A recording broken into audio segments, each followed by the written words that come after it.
Our first presentation related to the principle of justice introduced you to the idea that justice requires treating people as they deserve to be treated, giving them all that to which they are entitled, or most basically, treating people fairly.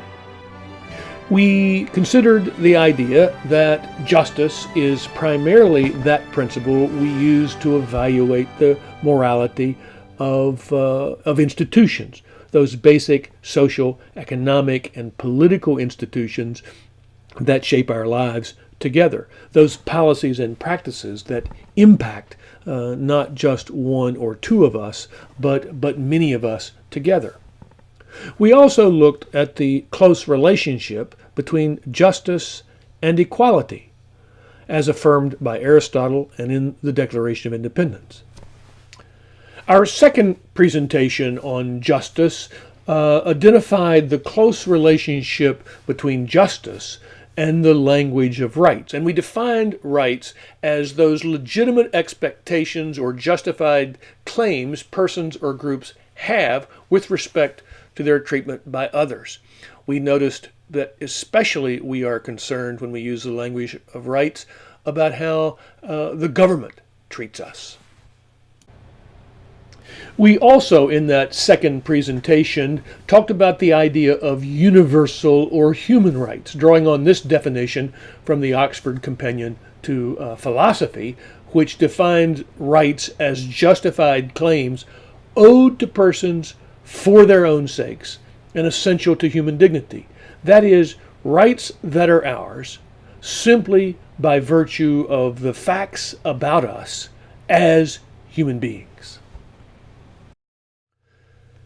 You will recall that in our initial presentation on justice, where we noticed the close relationship between justice and equality and our commitment to human equality, that we pointed out that commitment requires us to figure some things out. First, in what respects are we in fact equal or the same?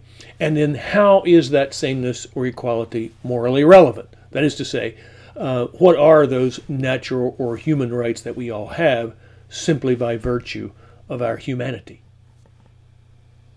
Let me begin in answering the question, in what sense are we all equal, point to some possibilities that we have already identified in talking about the earlier moral principles. We might say that one of the ways in which we are all equal is that we all have a capacity for self-transcendence and autonomous rationality. Let's call this our autonomous nature.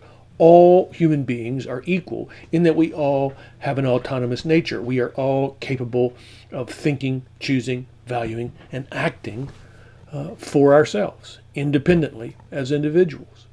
That we saw as related to the principle of autonomy. Secondly, we have seen that all of us are equal in our vulnerability to injury and to death. We have a common fragility and mortality, right?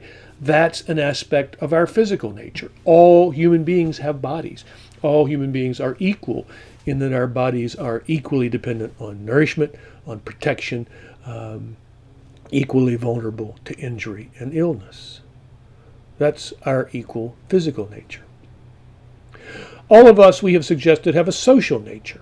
All of us are dependent upon others in some way for our survival, but also for our happiness. Remember that idea that all of us, in some way or another, find satisfaction in community with others, through our friendships, in intimacy or intimate relationships with one or only a few others.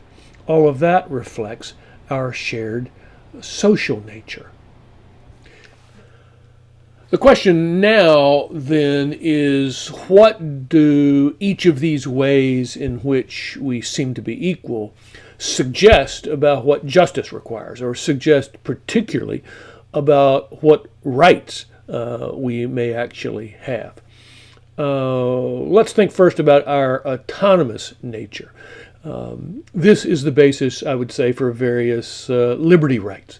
So, for example, in the U.S. Bill of Rights, in the very First Amendment, um, we recognize freedom of speech, freedom of the press, freedom of religion, all as rights that each of us should enjoy.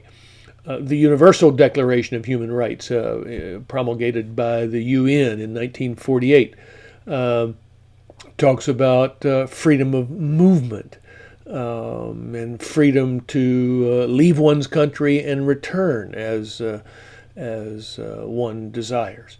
All of those, I think, we could see as somehow grounded in this idea that we have capacity to think, choose, value, and act for ourselves as individuals, and therefore then that institutions, particularly the government, may not restrict without severe justification these liberties or these rights. What about our social nature, the reality that all of us depend upon community, friendship, etc., for our welfare? This idea would be the basis, I think, for various rights of association. The Bill of Rights refers to the right to peaceably assembly. The UN Declaration of Human Rights talks about freedom of peaceful assembly and association, and the right freely to marry and found a family, the right to participate in the cultural life of community. I think all of these could be seen as grounded in this idea that we are equal with respect to having a social nature. The implications of our physical nature, our shared physical nature, our vulnerability to illness and injury, the fact that we all have bodies that depend upon material sustenance, is a hotly contested area in terms of its implications with respect to justice and rights. I would say that clearly our laws against assault and murder reflect an appreciation for the reality of our bodies and our dependence on our bodies. The right to be secure in our persons, which the Bill of Rights names.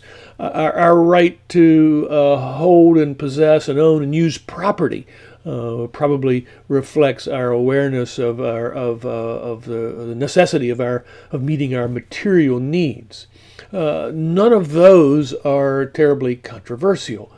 But what about the idea that because we have bodies that depend upon material sustenance, bodies that are vulnerable to injury and illness, what about the idea that we have a right to food, shelter, or, most relevant for our purposes, health care?